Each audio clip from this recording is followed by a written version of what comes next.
ही आईच्या कडेवरची चांदणी, बापाच्या डोळ्यातील प्रकाश आणि घरातील असण्याचं कारण. पण एक दिवस तीच मुलगी लग्न करून परक्या घरात जाते आणि तेव्हा तिचं आयुष्य बदलतं, कधी फुलासारखं तर कधी काट्यासारखं. लग्न म्हणजे सुखाचा सोहळा, पण काही मुलीसाठी लग्नानंतरचे दिवस सुखापेक्षा सहज शक्तीची परीक्षा ठरतात.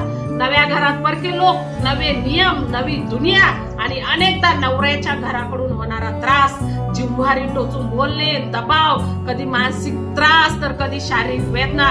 या सगळ्यात ती मुलगी तुटते, पण तरीही जगते घरासाठी, नवऱ्यासाठी, नात्यासाठी.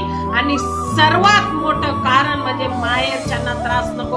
अशी मुलगी जेव्हा रडत रडत माहेरी फोन करते तेव्हा माहेरचे लोक म्हणतात तू थोडं सहन कर, प्रत्येक घरात असंच असतं, नवऱ्याची बदनामी नको, तूच थोडी शहाणी हो.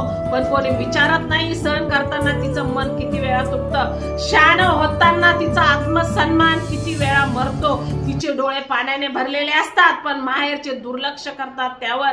आणि मीठ चोळत ही मुलगी बाहेरून दिसते हसती खेळती, पण आतून तुटत असते. तिचं मन कोणालाच दिसत नाही, तिच्या हृदयातल्या आक्रोश कोणालाच ऐकू येत नाही आणि तिच्या वेदनाचं वज कुणीच उचलायला तयार होत नाही. माहेर हे मुलीचं सर्वात सुरक्षित ठिकाण असतं हे तिला माहित असतं. माझे लोक आहेत, माझे घर आहेत, पण जेव्हा माहेरचेच दुर्लक्ष करतात तेव्हा मुलगी जगातील सर्वात एकटी व्यक्ती असते.